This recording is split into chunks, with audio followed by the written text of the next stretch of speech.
All right, sports fans, how's everybody out there doing? William Martin coming at you one more time here on YouTube with another edition of the 300 Pounds of Sports Knowledge Podcast. Now, after winning the AFC East 17 times since 2001, the New England Patriots officially find themselves at the end of the line. The Buffalo Bills clinched the AFC East last night for the first time since 1995. While today's 22-12 loss by the Patriots to the Miami Dolphins officially eliminated New England from being postseason bound for the first time since 2008. And on top of that, the Patriots will have their first non-winning season since 2000. Looking inside of this season for the Pats, and there were so many offensive woes.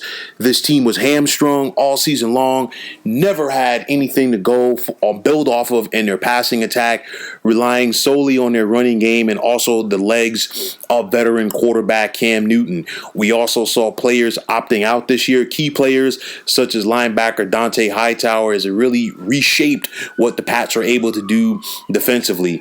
Also, the Patriots' inability to draft for the longest time finally caught up to them, because I've said it before, the presence of Tom Brady for the longest time was able to mask some of the issues that New England had as far as personnel decisions that are made by Bill Belichick, the head coach. Now, when you don't have a guy like Brady in the building to mask those problems, all of those problems come to the surface, and we're seeing it more and more, because not to take anything away from Cam Newton, but even when Cam Newton's healthy, he's not going to be a guy that's going to elevate the players around him in a fashion that Tom Brady did, and we're seeing that now. The Patriots, they've really lacked those playmakers at key positions on both sides of the ball, especially in offense. And I say that being playmakers that are going to take you over the top, playmakers that are going to put fear into opposing teams. And, for the past couple of years, the only guys really that put fear into opposing defenses around the NFL coming from the Patriots, it was Tom Brady and Rob Gronkowski. Everybody else fed off of them, and now we're seeing that now, especially with number 12 no longer putting on a Pats uniform. Defensively, the Patriots are still like one of the better units in the league. We don't know the severity of Stephon Gilmore's leg injury today. All signs pointed to it not being well, but there's also some key veterans in that secondary, such as the McCourty brothers, that, fit into this Belichick system, and they've taken care of their business. However, we saw it so much this year where New England was relying so much on that defense, and they were putting so much pressure on that defense to go out there and basically pitch shutouts week in and week out. And it's a little bit different when you don't have the offense to kind of complement that, because it puts more stress on that defense. It's easier to say that, when you got TB12 over there, and if you're a defensive player, let's make this stop. Let's make this turnover. Let's do what we got to do. Give him the football back, and we're going to go down there and win the game. Not the case right now, as it's basically 3 yards in a cloud of dust, hopefully, for this New England offense. It was so difficult for the Patriots to have this extended period of success, because it not only doesn't happen in the NFL, it very rarely happens in professional sports. We're talking about nearly 2 decades where the Patriots put a blanket over this division and shut it down. 2 decades where the Patriots were consistently in the contention for the Super Bowl championship.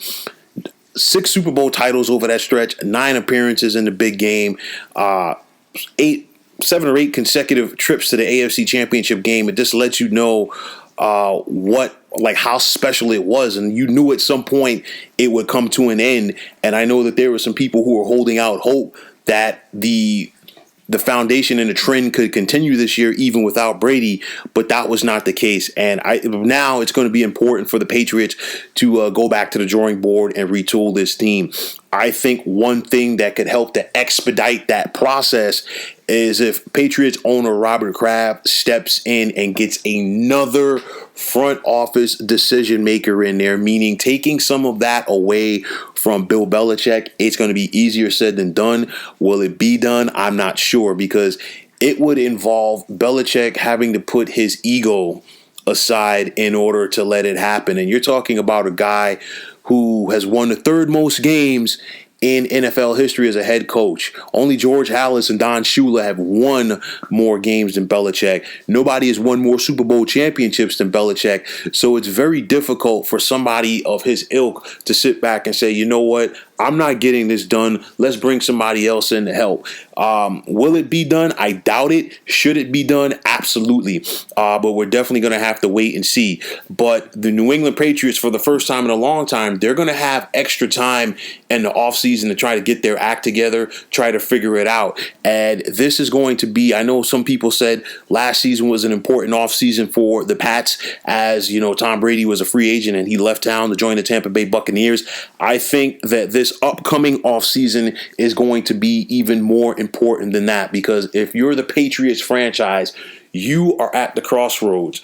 Are you going to ascend back to being a playoff contender, a title contender, or are you going to take the other step back and become a team that is going to start picking in the top 10 of the draft in order to retool? We'll have to wait and see. But this is an epic offseason for the Patriots because they're on that fence right now, and it all depends on the next couple of months as far as which direction that they are going to fall. So, folks, that is going to wrap it up. And as always, I want to take this time out to thank you for tuning into the 300 Pounds of Sports Knowledge podcast here on YouTube. I want to thank all of the subscribers out there. And if you have not already, please feel free to subscribe to this channel.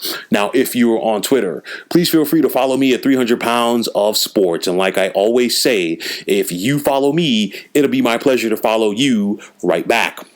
There's also the sports discussion group on Facebook at the Sports Depot 365. You can check it out, drop a line, and be a part of one of the better sports debating sites going on social media. So once again, fine folks, my name is William Martin. Take care and have yourselves a wonderful day.